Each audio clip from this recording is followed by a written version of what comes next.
good morning and welcome to the Breakfast Club on Asake Online. My name is Sizwakele Ndlovu, and today with me on the program is Melissa Ndlovu, and she is the programs manager of Emthonjeni Women's Forum. Welcome to the Breakfast Club, Melissa. Thank you very much, Zwa. It's a pleasure having you today. Thank you very much. So, Melissa, before we go any further, I would like to find out more about the organization Emthonjeni Women's Forum. What do you do? What's your impact in the community? So we are an organization that was established in 2010, and we are into preventive and responsive measures to gender-based violence. By preventive, I mean that we work with communities, traditional leaders, women, men towards, and religious leaders, by the way, towards addressing gender-based violence. But we're also into advocacy at local level and at national level towards transforming social norms and legislative provisions that address gender-based violence. And by responsive measures, I mean that we provide counseling services to women who have encountered gender-based violence. We also provide what we call court support services for women. We also provide rehabilitative counseling for men so that they are able to see the folly of their actions when they engage in gender-based violence. We also engage in rights work within different communities so that women can realize the potential power they have towards transforming their lives, transforming their communities, and making decisions that are concrete within their lives. And whether it's economic, whether it's transforming social norms, whether it's exploring different career options that they have. So our role really is towards empowering women in realizing the power they have and their potential. I like the aspect of you actually rehabilitate men as well, because gender-based violence is one gender against another. But talking about that, is gender-based violence man-on-woman violence only, or is it the other way around? Because the narrative that we always hear is like women have been beaten up. What is the definition of gender-based violence? Everyone asks that question, and there are different kinds of gender-based violence. There is, firstly, what we call domestic violence that everybody knows. And domestic violence is the kind of violence that happens within the domestic setup. It can be between intimate partners, a man and a woman. It can be between a woman and pseudo-men. So when I say pseudo-men, I mean that people within the patriarchal kind of setting, where maybe an aunt, my husband's sister, my mother-in-law, because of the power they have, they are then able to abuse me because of the role, the gendered kind of role that I have within the household. There is violence against women and girls, which is from a cultural aspect, where culturally I'm supposed to, the female genital mutilation because of who I am, my genetic makeup, or my makeup as a woman, and the different roles. So there is female genital mutilation, and because of the patriarchy that is there within our communities, because of my role as a woman, I then become suppressed and violated. That is gender-based violence. And you'll notice, Swa, that like I'm talking about the different power relations, men are stronger than women by their physical build and their biological build, the testosterone kind of thing. And there's what we call sexual gender-based violence, where there are issues of rape, there are issues of sexual harassment. There are also issues of women failing to make decisions about how many children they have or they're expected to have. So in that by the very nature of my genetic makeup or my build or sexual build and the power in terms of strength that I have and patriarchy by the side, I then become violated because of who I am. There's also religion as well. And like I said, the overarching theory is patriarchy. Religion then puts women at a lesser submissive role to men. And because of the religious norms that we have, the patriarchal kind of religious inclination, GBV then happens. So gender-based violence is just basically the violence that happens to you because of your socially ascribed roles, but also because of the sex. Wow, that's a lot to take in. I'm learning so much already.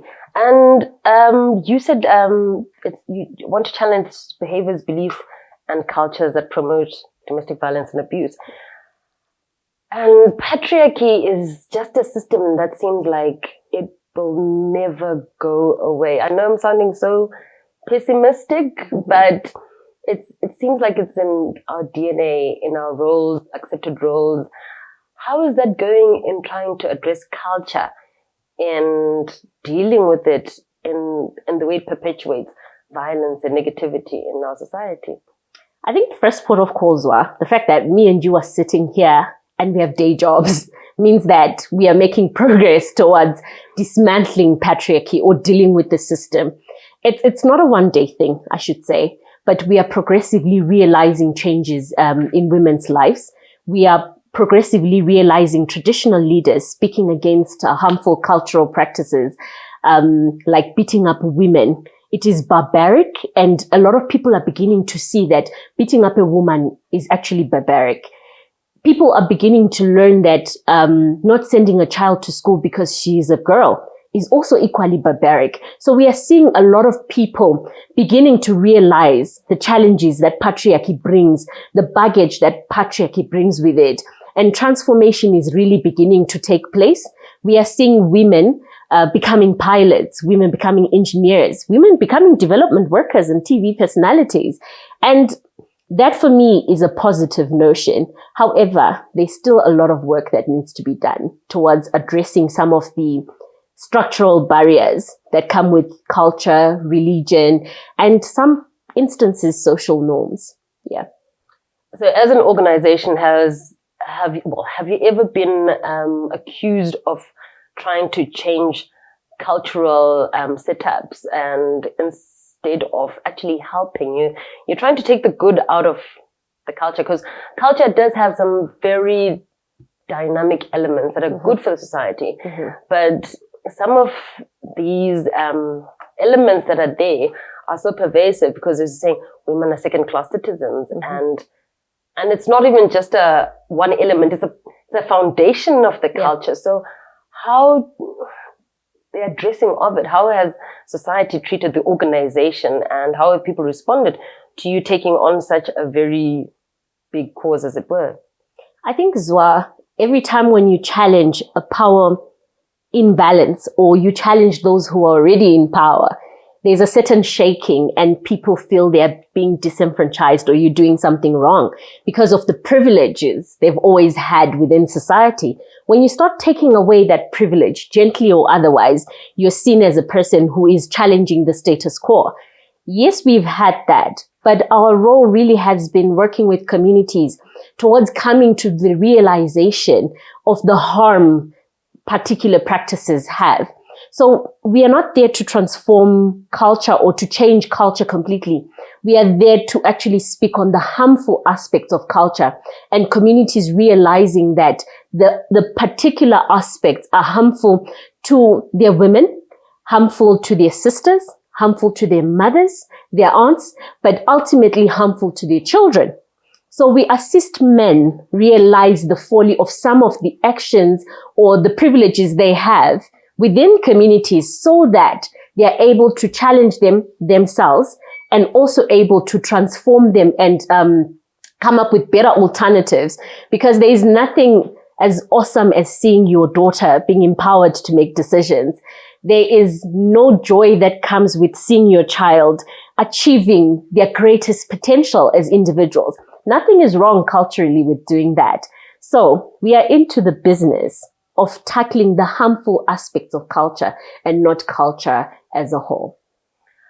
Oh, that's a lot to take in. Yeah. You spoke about addressing the men and who are the privileged, who are enjoying the privileges of patriarchy. Are women aware, though, that there is a problem? Because sometimes, you try to help people and they are very okay with the status quo. And are we waking up as women to say, look, we have a problem and we're putting light on it and we're going to do something about it? Do you remember when I spoke about pseudo men? It's people like you and me that enjoy sometimes the privileges of patriarchy, as in ningu auntie, ningu mama zala, and you should do this, you should do that. But it's also helping women realize the folly of such actions and the impact it has on them as individuals and the other women that surround them, be it related to them or unrelated. In most cases, because sometimes we enjoy some of these privileges, they become normal. But helping women realize the kind of things that happen to them allows them to make decisions to transform. So we do not tell women that this is bad, this is horrible, this is this. We help them realize, when you're given two scenarios saying, this is a woman who lives this life and this is a woman who lives this life, which one would you pick? And when you pick, you then start coming out with advantages of living that kind of life. I think no matter how you are accustomed to getting beaten up, no woman wants to be beaten up every day like a sack of potatoes. Nobody wants that.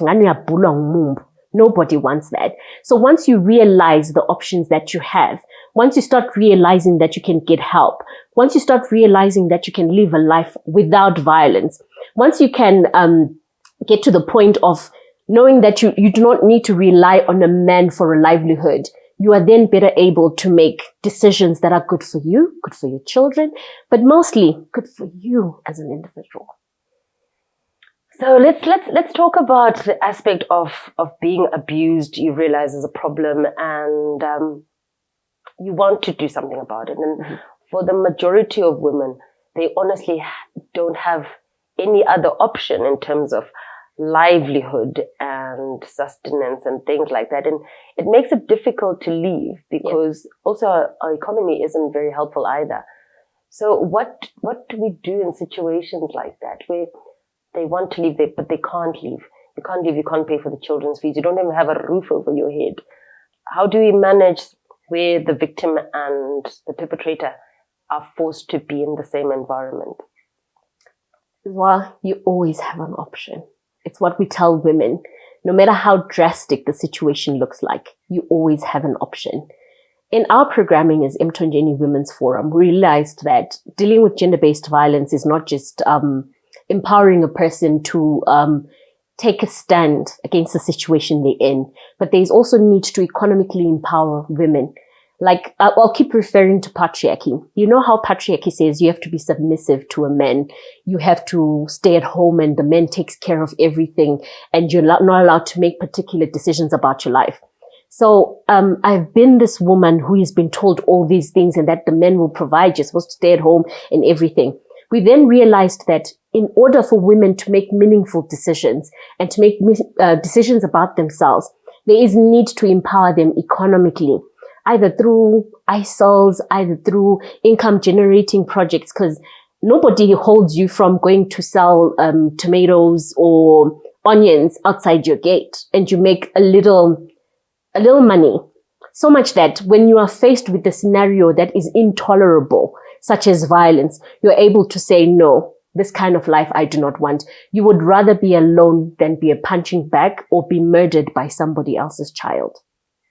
So the option is not necessarily leaving at that point in time, but getting resources. For example, you're saying, get a few cents here, or even just waking up to the possibility that there is a different life possible. Because, sometimes when you depressed, people don't see a way out if you're in this abuse and things like that. So you mentioned that you support women actually seeing that there's a problem, because sometimes it's easy for me to be, when I'm in a good mental space, like, oh honey, I think this is the way forward for you.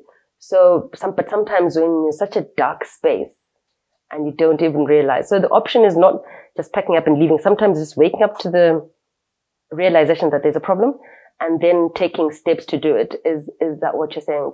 When you're saying there's always an option? What I'm saying is that there's always an option. No matter how dire the situation is, you have an option. Secondly, I'm saying that even when things are blissful, don't always rely on a person for a livelihood, because things can change. Your husband can die. Your husband can become abusive. So as a woman, there is need to be virtuous and always find or contribute to the household income, because that gives you a certain power to make decisions within the home, but also make decisions about yourself as an individual. So coming back to being in a great relationship, a blissful relationship, we have this slay queen being looked after generation that is coming up now. And they're not necessarily poverty stricken, but they are trapping, it feels like from what you're saying, they're trapping themselves into scenarios where they will not be able to leave, not because of poverty, not because of lack of education, but because of all these lifestyle choices that you're saying. So sometimes it's not poverty that traps you, it's the choices. The lack of poverty. It's lifestyle choices. Like I said, we all have choices. And sometimes choices is about leaving toxic environments and understanding what a lifestyle brings into your life. If it brings toxicity, if it brings violence, if it brings unhappiness, then it's not worth it. So it's all about lifestyle choices and the situations we get into. Is being a slay queen and all these privileges worth it? And if it's not, you have the choice to leave. And sometimes it's hard to make such choices, but also coming to the realization of the kind of environment you are in, because some people enjoy the lifestyle, but are not very conscious of the kind of circumstances they are putting themselves into. If you're going to be beaten, if you're going to be raped, if you're going to be harassed all the time, you need to come to a realization of the kind of mental state you're in, physical state and life state, so that you're able to make a decision about who you are and where you are at a particular time. So it goes back to the individual. As women, like Melissa says, we to look, this is what gives me peace. And if it doesn't give me peace, I should take steps to rectify it. It's not worth it. So in terms of your advocacy and creating awareness about all these issues, what are the activities that you undertake in the community? So at community level, we've done a lot of work towards empowering women on their rights through public education on the Constitution of Zimbabwe, specifically the Bill of Rights and other sections that women need towards advocating for their rights at a more local level.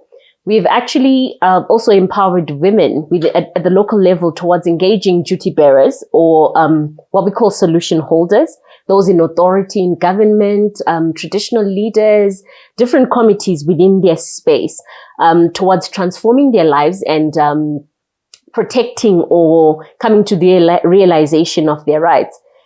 We've also worked with women towards ensuring that they participate in local decision-making processes, because women have really been taking a back step when it comes to participation on how resources are utilized at a local level, participation on how they're governed and everything. So we've really empowered women towards ensuring that they participate in decision-making processes and their voices are heard, and that the kind of decisions that are made towards local development are gendered, because men, you know how men have always, you'd rather have a kettle deep tank than have a clinic, because it benefits them. But when women are more involved, because they go to the clinic with the children and all that stuff, they're able to make more gendered kind of decisions.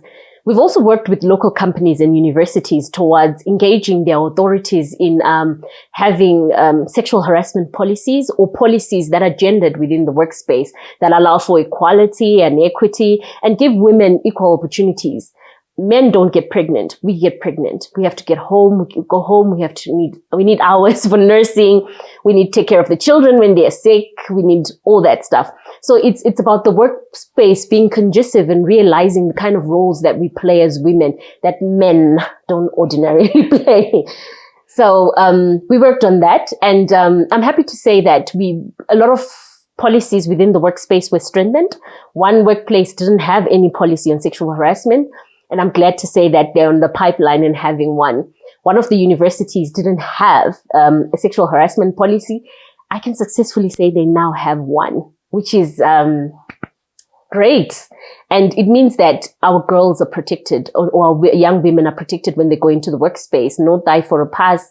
They have safe reporting mechanisms within the institutions, etc.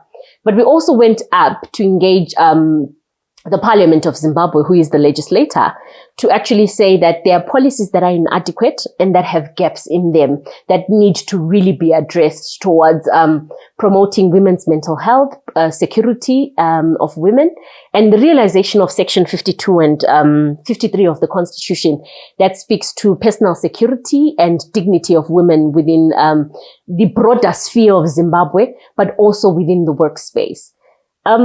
We've heard a lot of stories as well about people having sex to retain their jobs, women being forced into sexual intercourse because they do not have the means to pay a bribe, and they have to now pay with sex, whether you're crossing the border with your goods, etc. We've had young girls who want their contracts renewed within the workspace, having to sleep with the supervisor or being forced into a sexual relationship. We've had even older women being abused in the workspace and not being able to report because their fear of losing their marriages, etc.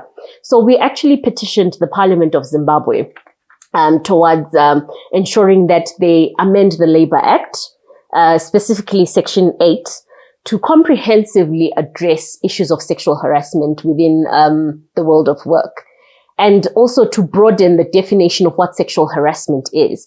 Because you'll notice that the Act was defining sexual harassment with inference. It was inferred as an unfair labor practice. You cannot bundle an unfair labor practice with sexual harassment. So we want them to broaden their definition and be specific to what sexual harassment is.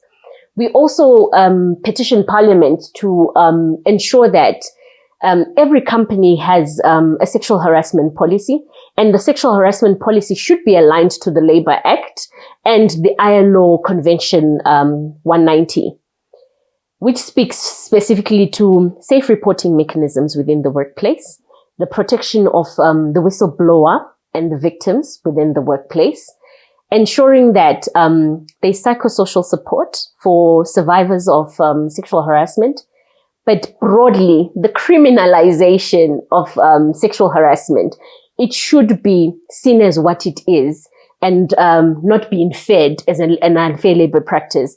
There is need for the Labour Act to simply say that it is a criminal activity and perpetrators should be brought to book. And we also looked at the different kind of hearings that when a sexual harassment activity or event happens in the workplace, it should be dealt with swiftly because it's traumatizing. It takes away your human dignity and who you are. While it's being dealt with in a very swift way, there is need for confidentiality. Sometimes I do not want my husband knowing that I've been sexually harassed in the workplace because it's dehumanizing. He'd probably tell his mother, his brothers, and everybody else. So I want it to be as confidential as possible so that I'm able to thrive within the workspace and not working with everybody and everyone saying, you are sexual harassment. So Melissa, in dealing with domestic violence and all gender-based violence, do you come across women feeling a certain stigma and embarrassment about reporting about something having happened to them? Because sometimes we feel like, if I report Utin Chaiwe, I'll be asked, what did you do? Things like that. Are we still grappling with that, or there's a more open communication? Like, okay, this happened and I'm sharing this. Because we're the moral benchmarks of our homes as women, because women have been raised to keep your baggage within the home. You don't tell everybody. A lot of women grapple with going out to look for help because they are afraid of the kind of stigma that will be attached to getting your husband arrested, getting your men done, a lot of things that come up. But I would also want to, people think that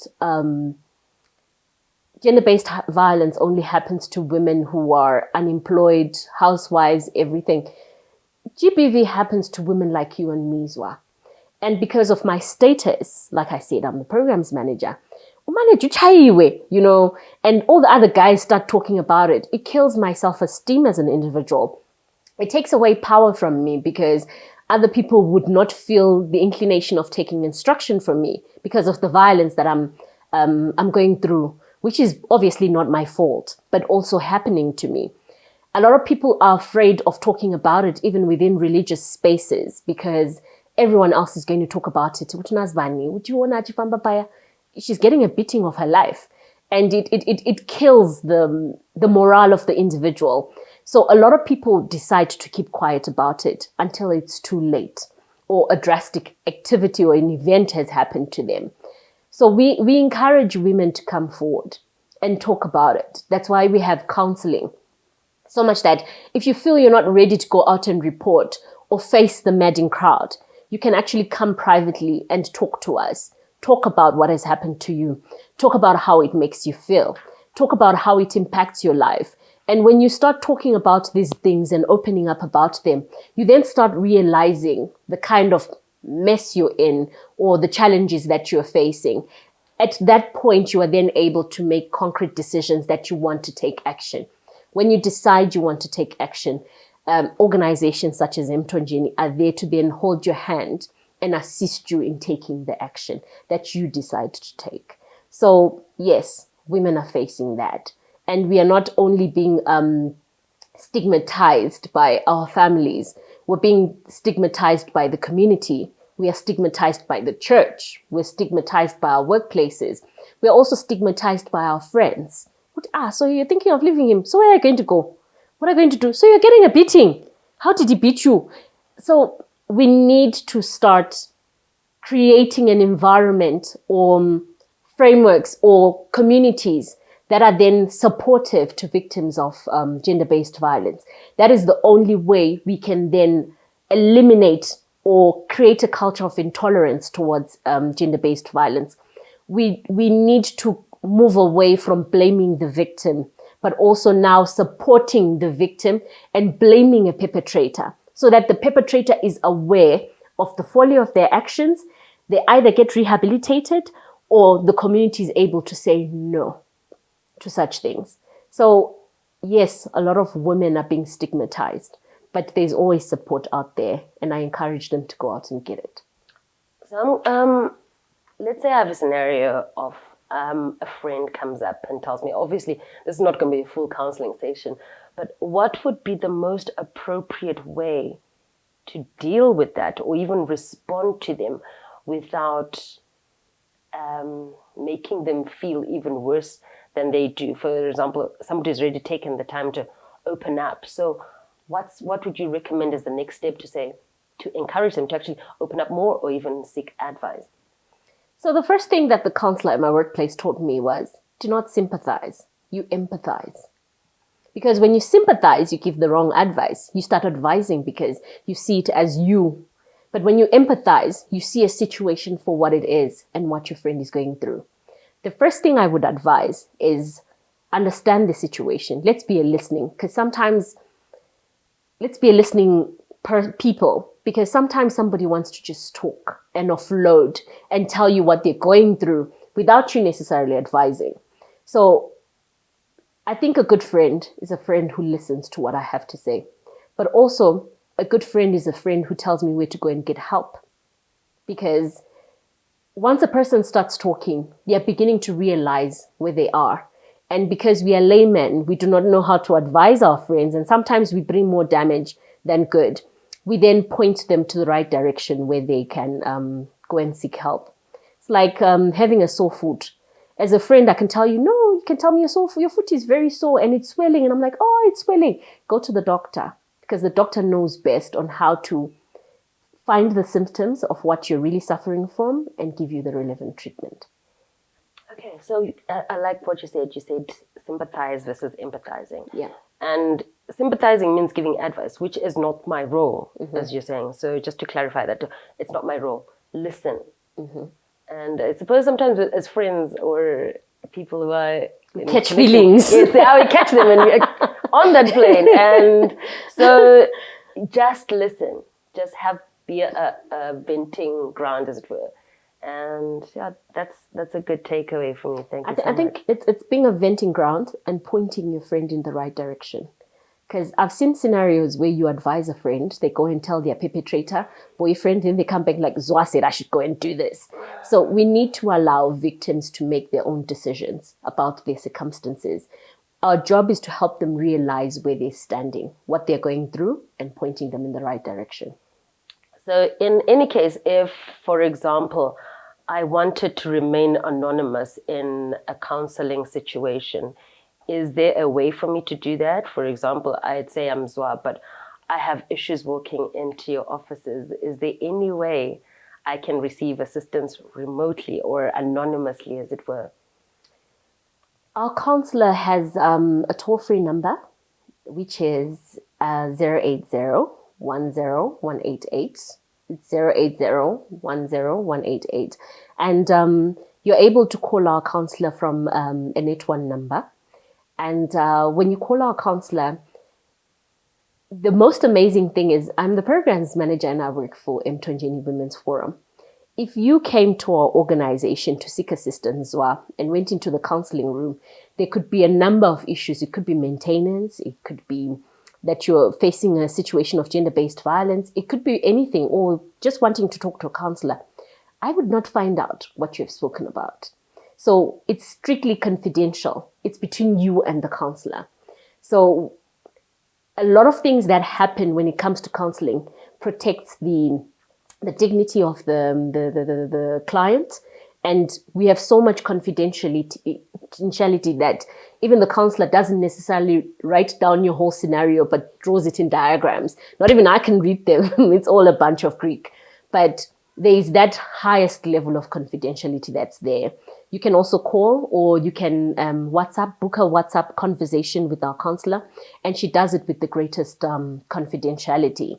So yes, you can do it remotely, you can do it physically, but sometimes, like I'm talking to you right now, I can see your facial expression. I can see that you're understanding.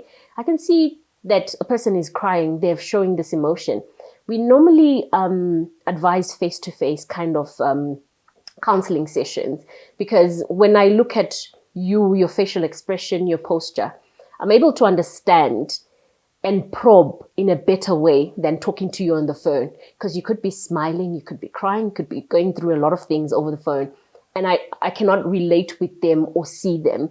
But right now I can see everything, and being able to see everything and interpret your reactions to the questions that I'm probing, I'm better be able to provide the best service possible. But yes, we also provide online and phone call kind of services. Yeah. That's great to hear. So please maybe just have your contact details again and your physical location for people who'd be interested in having a service.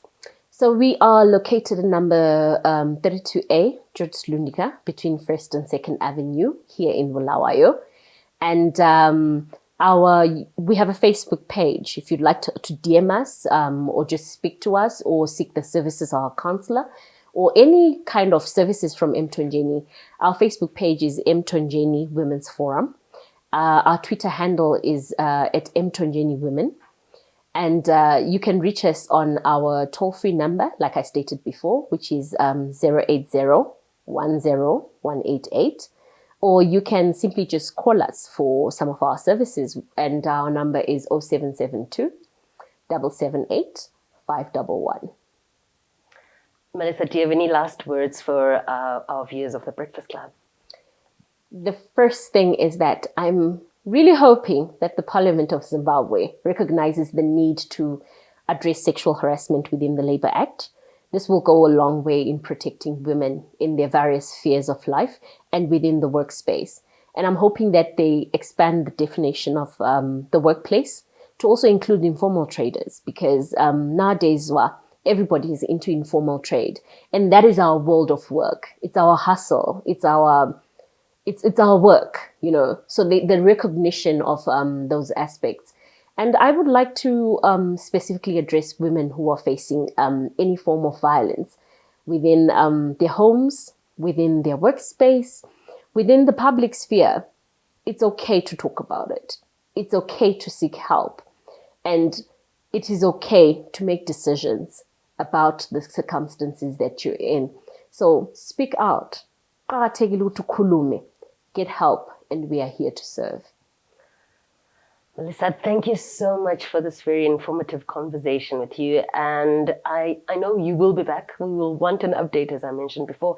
And also, we can't just talk about it once and just leave it. This is an ongoing, momentous task ahead of us to change our culture, change our views, change our nation, as it were, and just get to be a better society, as it were. Yeah. I wish you all the best, and thank you once again for being a part of the Breakfast Club. Thank you for having us. So that was Melissa Ndlovu, and she is the programs manager of Emthonjeni Women's Forum. So we've been discussing quite a few issues, but mainly we've been talking about gender-based violence, the implications, and so many more things. Unfortunately, that's all we have on the Breakfast Club today. Thank you for watching Asake Online. My name is Sizwakele Ndlovu, and do remember to sanitize, mask up, and maintain social distance and avoid large crowds. That's all for now. Goodbye.